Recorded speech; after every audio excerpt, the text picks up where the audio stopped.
It's July and it's time to check in on the garden. In Arizona, we're in the middle of a heat wave with temperatures regularly over 115 this week. So we're out here extra early to figure out what needs to get done. So let's start in the food forest section and then we'll check on our raised beds and containers. So first up we have our papayas. This is on a wall that faces east, so they'll get morning sun and then the afternoon they'll be in shade. I just planted a whole bunch of papayas that I started from seed, and this is the first year that they've set fruit, so I'm pretty dang excited about it.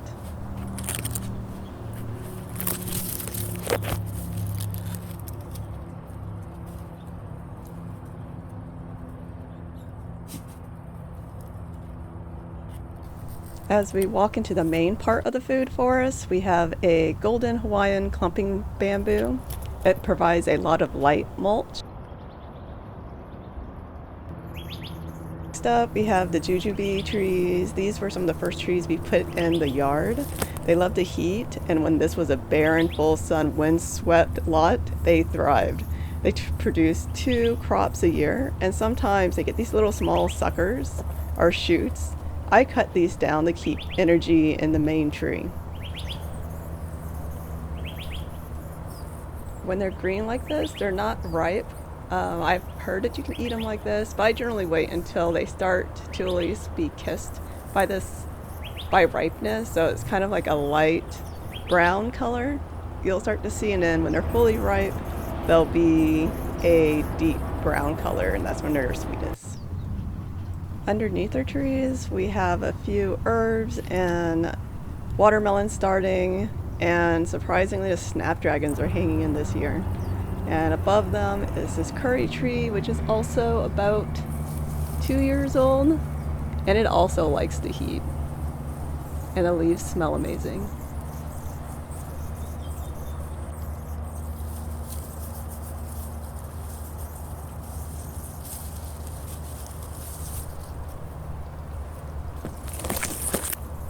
And of course we have figs spread throughout the property. They like the southwest.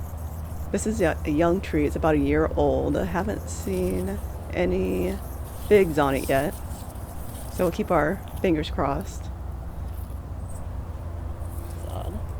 And we'll move over to our pomegranates. Have them bagged, but it looks like one of them split early. We'll have to pick one and check.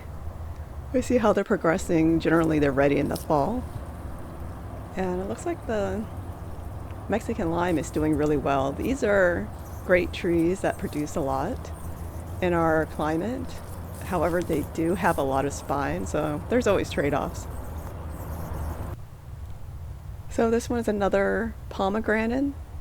Pomegranates love the sun as well, and they don't need a ton of water, and they will set a lot of fruit. And as I said before, these are usually done in fall.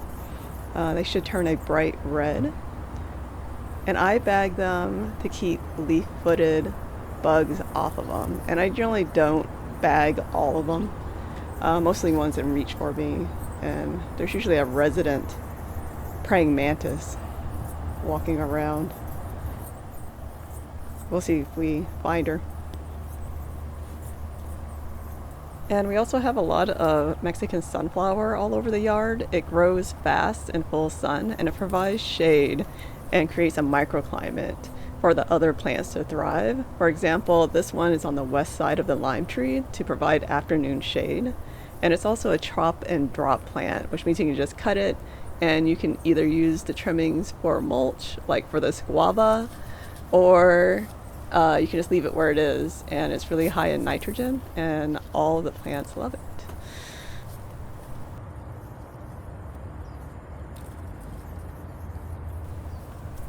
And next to the guava is one of my large grow bags. It previously had a lot of winter greens like collards, chard, and lettuce. For the summer, I have callaloo and some grass growing in the back there. And you can see there's some chard trying to hang in there, but it's struggling. I also have a young guava in a grow bag, just starting out.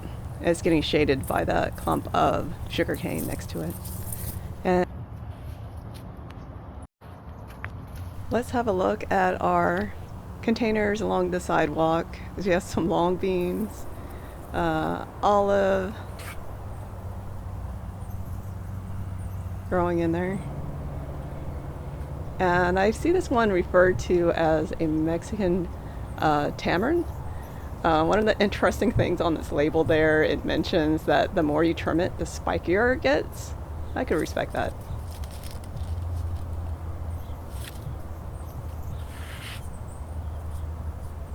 And it actually didn't start flushing out until it got really hot, and I've been providing a lot of water, and it seems to be making it happy. And here you can see the new growth.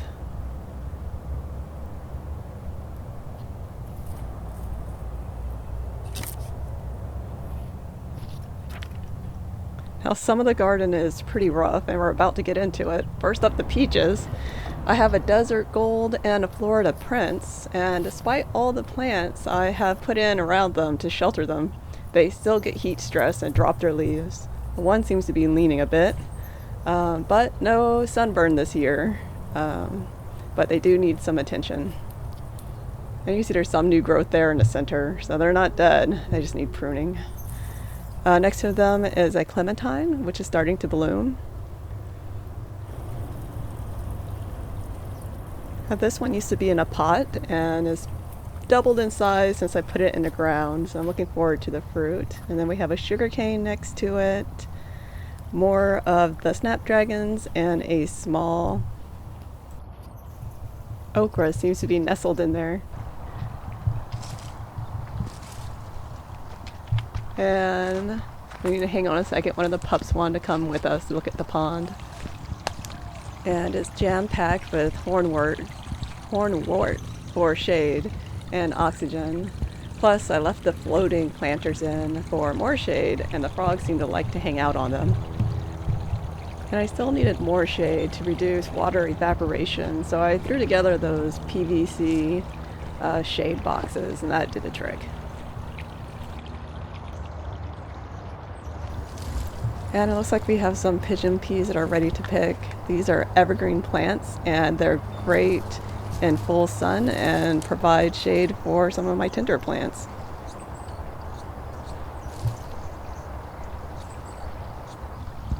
And here's some of my overgrown area that could use a trim. It looks like that's parsley that's gone to seed. And there's a path that leads up to the almond bush. These flowers smell so great and they attract so many pollinators. It's totally fine in full sun. I give it a little extra irrigation so I can get as many flowers as possible. And it can be evergreen, but if it gets really cold, you'll definitely see some of the leaves drop.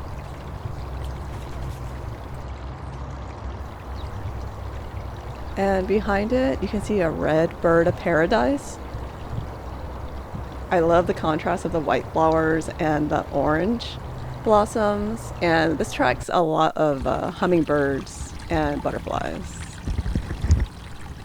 And now we're around the back side of the pond, and you can tell it's shaded to the south by a fig and more Mexican sunflower. This fig's been in for a couple years and it's starting to produce pretty well,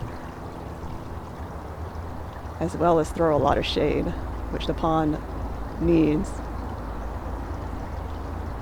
And of course in the winter it drops its leaves so the pond stays warm because it can get sun from the south. So I'm really excited about all these figs. We'll see if we can beat the birds to them this year. Well, I can see some ants around there, so let's test it and see if it's close to being ready. Oh, still fairly warm. I think we're gonna have to come back. Okay, that one's noted.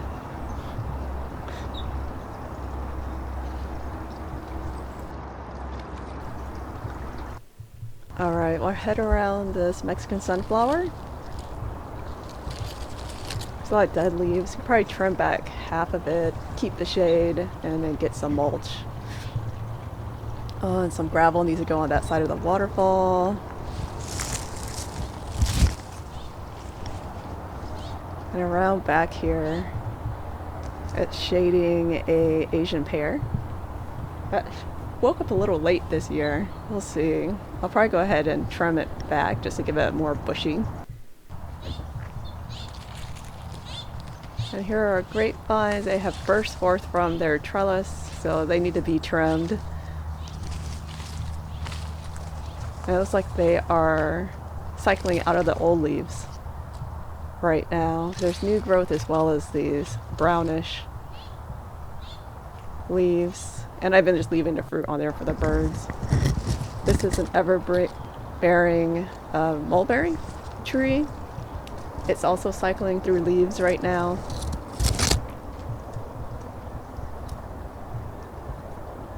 And it's getting some wind reduction from some very large Mexican sunflowers. And this is a very small okra. I think it needs some nitrogen, so they give it some chicken manure.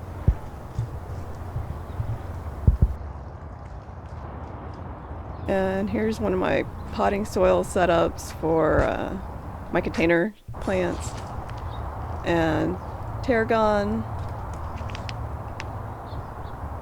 espezote. And we're gonna walk past this bamboo, and I have a number of different types of dragon fruit next to the moringas and bamboo. Privacy hedge, and it's like the wind scattered all of my pots, so we're gonna have to gather those up. I already started pruning the moringas, and you can see there's growth already coming in. They love this heat. This is like their favorite weather.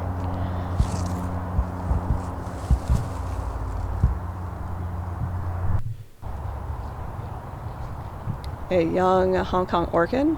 This tree is less than a year old, so it's getting babied. Another sugar cane to provide shade.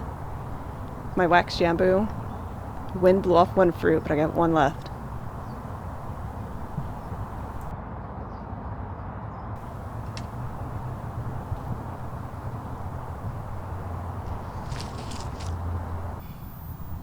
And a wind knocked over one of my cactus, and a bunch of the pads fell off, so I potted them up, and they seem to really like this area. This is my nursery area under a large tipu tree. So probably, maybe in the fall I'll put them out, or next spring, find a forever home for them in the yard. And this is another one of the spiky trees. I don't have any blooms yet, so maybe next year. They're very young.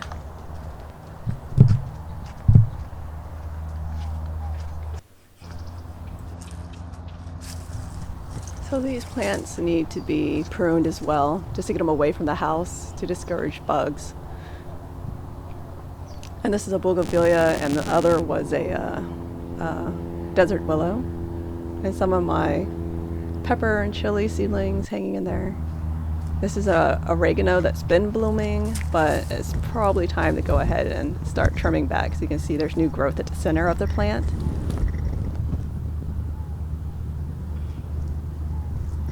And this one is getting full west, full sun, and it's doing well. The Cuban oregano is doing great in the patio AP system. Some chives and a Barbados gooseberries took off. And of course a ton of mosquito fish. And there should be some goldfish in there too.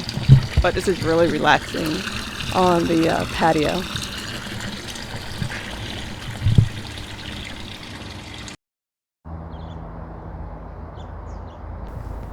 And here at the top of one of the pomegranate trees is one of the unbagged pomegranate fruits. Looks like there's some holes on there. It may have been attacked. And in grow bags, I had mentioned I was going to put the sweet potatoes in there, and they are doing really great. It has some really lush vines. And these are the 20 bags. And a few more lime trees. Very young ones. And in our bamboo privacy hedge, there's also moringa that have been trimmed back, and they've already started growing. I think I trimmed them last week.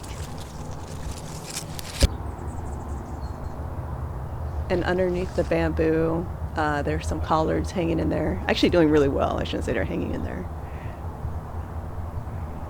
And a few more in the grow bags. This should be a yellow dragon fruit.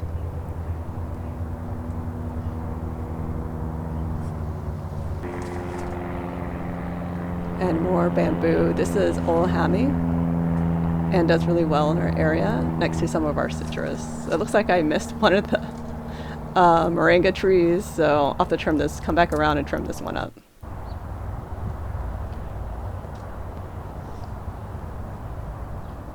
So this one's getting a lot of sun, so you can see it's already blowing up.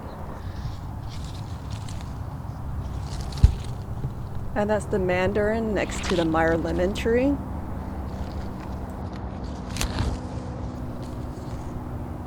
They bloom in fruit, but they're getting a little lanky, so I want to trim them. There were some really large pigeon pea trees here, and I went ahead and cut them down. They didn't come back this year.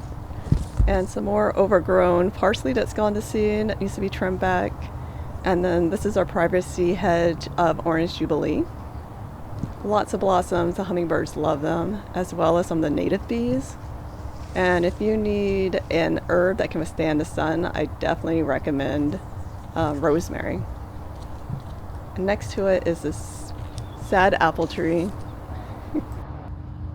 And here's another one of my large grow bags with callaloo, watermelon, and a sage. Next to it I have a squash growing in the ground.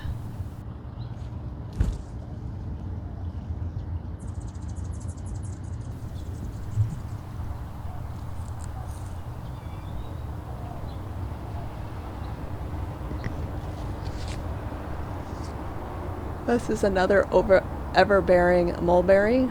This one's older than the previous one, so it's almost twice the height.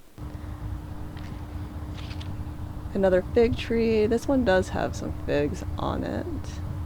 We will make sure it hangs on. And it's growing really well with a large rosemary bush. And this guy's in full sun all day. And behind them is a young Arizona sweet orange tree, and has tomatoes growing underneath.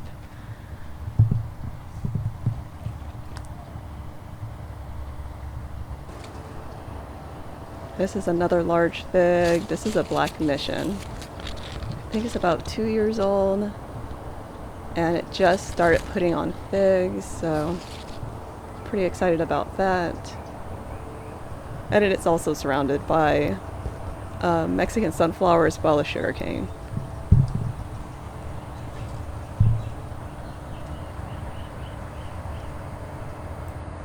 And here we have a collard and rosemary at the center of a small tree grouping of plum trees. They're getting more sun this year, as well as that apple tree, so they are burning through their leaves. Another moringa tree that's been cut back with a Mexican sunflower behind it, and a guava between two guavas, honestly.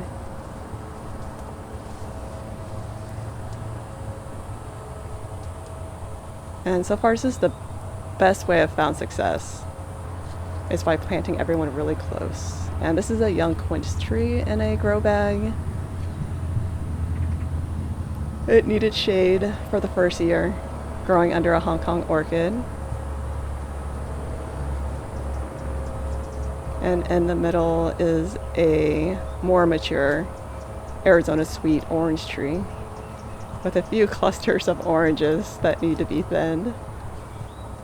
And underneath it are calendula, a variety of sage, as well as kales and collards.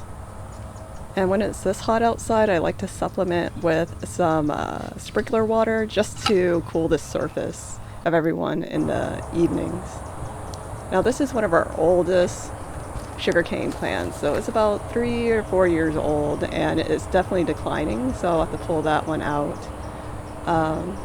And in between are 3 Chinese bamboo, or I should say clumping bamboo, and then another of the older sugarcane. So the plan is to pull the sugarcane out, and we'll put in this Cape honeysuckle with a trellis system.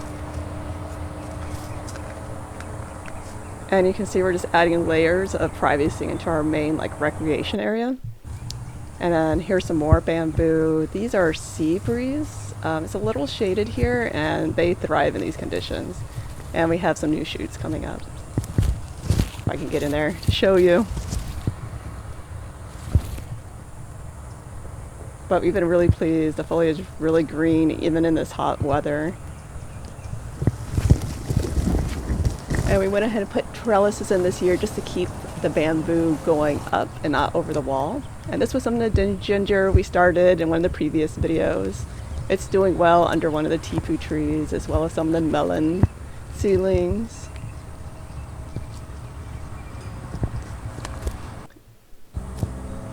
This is a jasmine that needs to be trimmed, but it's hanging in there. It needs to be deadheaded. A small squash. Pineapple guava is starting to get a little lanky, so we'll come back and prune that. And our horseradish is hanging in. So this is the cooler part of the yard I was talking about in some of our previous videos. I can't help but throw some cactus in there and some aloe. And these are some young June plums. I keep them in water trays so they don't dry out throughout the day. And I lose them. And they're next to a fig. That's actually doing better in the shade. This is a seedling loquat, and it is handling full sun just fine. So that's interesting. No fruit on this one though.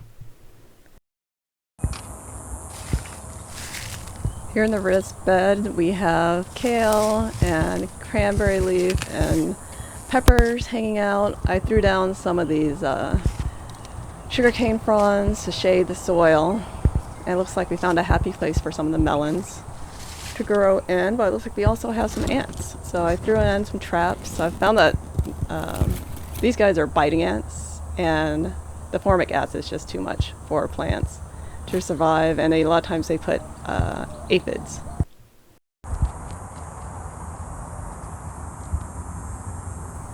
So my phone overheated while looking at the ants. So after a break in the fridge, we're back over here with the long beans. We're gonna head over and check out the other raised beds. So this is set face west. So I have a shade cloth up to block the sun.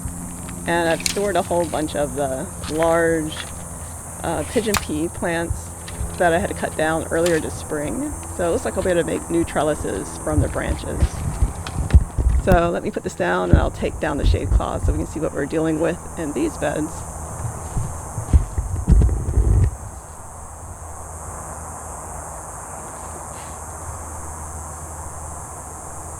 Since the high heat started early this year, I decided to let these beds rest. After the tomatoes died back, the sugarcane could not dry. The other plants couldn't grow fast enough to block that cinder block wall, which radiates a lot of heat.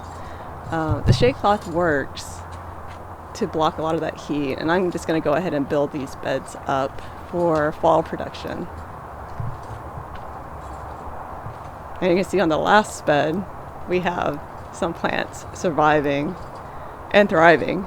I think to get a little bit more shade from that mesquite. Let me grab the camera so you can take a closer look with me.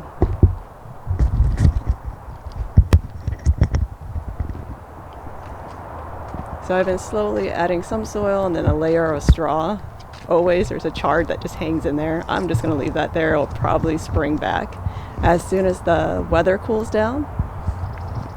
But I'm just going to start adding, it's only maybe 4 or 6 inches of settling here. I have an orange jubilee on the end and some lights. The irrigation you see is odd because of the settling, and I laid those soaker hoses down pretty fast, and I'm going to clip these and upgrade them so that each bed has its own irrigation circle, or I guess an oval. But in this last bed we have some hibiscus or roselle, as well as basil's loving it. More basil in this last bed. There was a bitter melon, but the sun took it out. I didn't shade this one just to see if it would survive, but it looks like the sun was too much, except for the basil, which works out. It gives a chance for the bed and the soil in here to rest, and I'll be able to build it up before the fall crops are ready to go in. And here is a coral vine that just needs to be trained onto its trellis, but it's pretty happy otherwise. Probably give it more fertilizer since this is a fast growing full sun type of vine.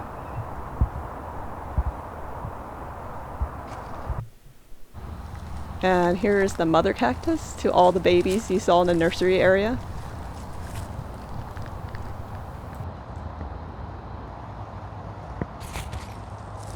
And around back we have a young Shangri-La mulberry tree. You can see the large leaves in relation to the size of the tree. And this is a jojoba plant that's just getting lanky and it just needs to be trimmed, but they're so pretty. And they are growing next to, I have 4 Barbados cherries. They bloom as soon as it starts getting warm all the way until we start getting close to a frost. And they have these pretty little pink flowers.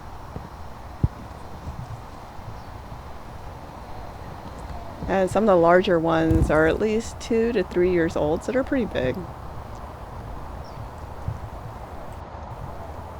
And unless it gets really, really cold, these are evergreen. My larger trees, or I'm sorry, saying my larger Barbados cherries were completely unfazed this winter. So we had a nice hedge blocking our neighbors there. And these are the 2 younger ones that are coming along very well.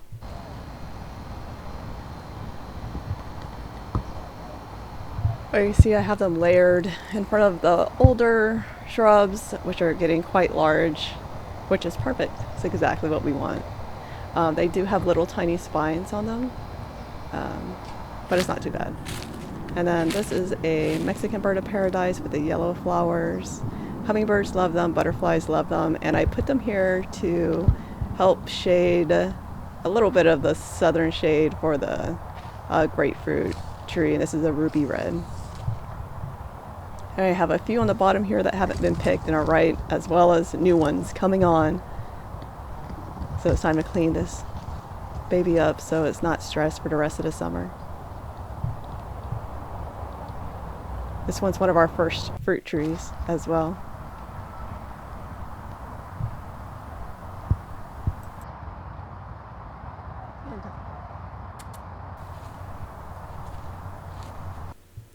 And on this west wall we have a fire sticks or a pencil cactus growing here. We saw a ton of these growing wild in Puerto Rico this winter. When it gets cold they turn bright red. And we're back in the corner with a Glenora grape. This one's a little heat sensitive, that's why I have it growing in shade. And then a number of sugarcane and bamboo. We can pick back up now that my phone is cooled off. And I have a couple grow bags of chilies. And the plan for this corner is to sheet mulch it.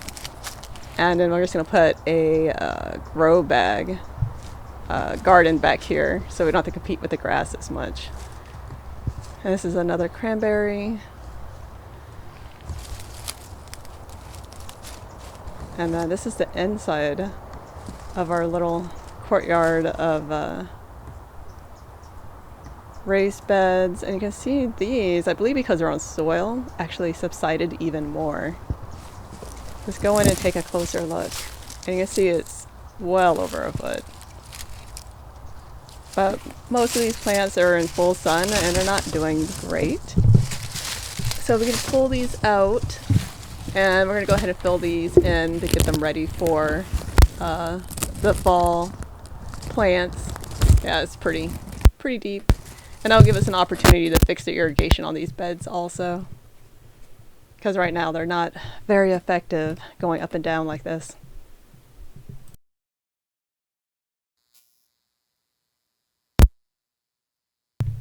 Oh, looks like this one has an eggplant that's still doing well, so maybe we can lift that one out, as well as a pepper plant. But this one is also pretty low as well, so we'll come up with a plan for refilling these.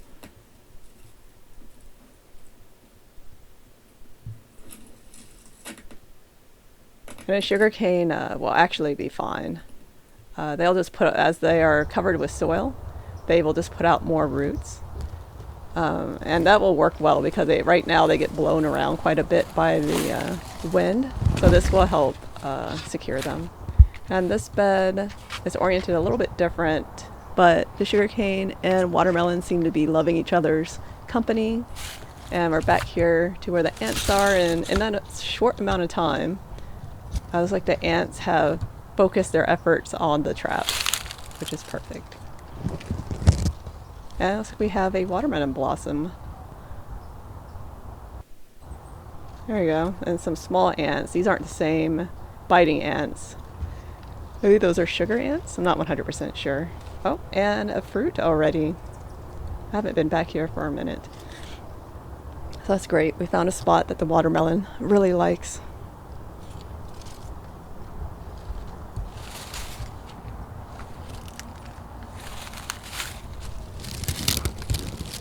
And you can see the larger ants are swarming around the ant bait. So I had a lot of luck with that brand before in the past. And here you can see the other two beds are still doing quite well. There's a tomatillo and peppers. These will have to top up a little bit slower. This was the yellow lunchbox pepper, or it's like a mini bell pepper, and it does really well here. I was very surprised and really happy with the large harvest. And it's growing next to a pineapple guava. That brown around the edge of the leaves is saltburn, so that indicates that I need to go ahead and water it a little deeper, and also needs a trim. So let's go inside. This is where I'm growing most of my greens now. So you can see I have microgreens, lots of herbs, Okinawa spinach cuttings, and strawberries. So I can put them back out when it cools down. I love scented geraniums. It's so relaxing when you just rub their leaves. They smell great.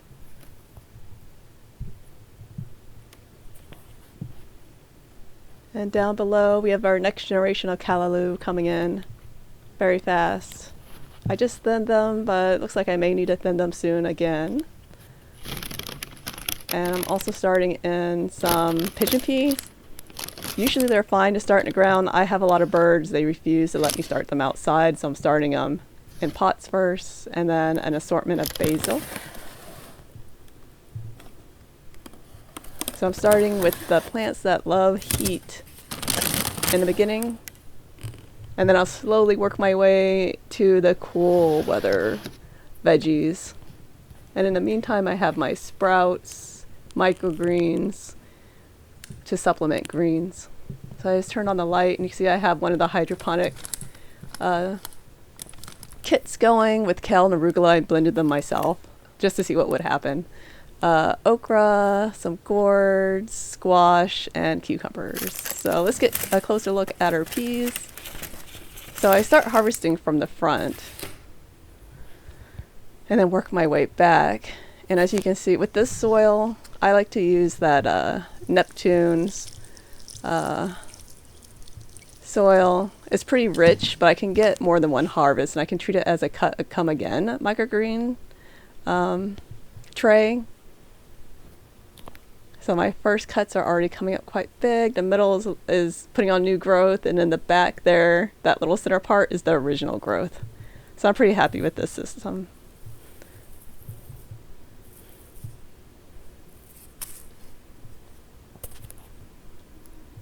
And I've started gathering my onions for fall. And that's a jar of pigeon peas. I grew an assortment, and I just keep them together. And then my herb cuttings. So let's take a closer look at our microgreens. And I have a whole video showing you how to set these up. I'll link to it. And we have some sprouts. I'm doing a protein mix of just sprouted beans and peas in one jar, called Protein Power, of course. And then some purple radishes, because it's just fun to have spicy sprouts. And the colors are always interesting. And then here's our garlic that we harvested. So I think I'm going to pickle these because they're so small. So that's it for our tour. I think we have a good plan going forward, and we'll just break our task down into future videos so you can come along with us while we do our summer chores. All right, see you next time. Thanks for watching.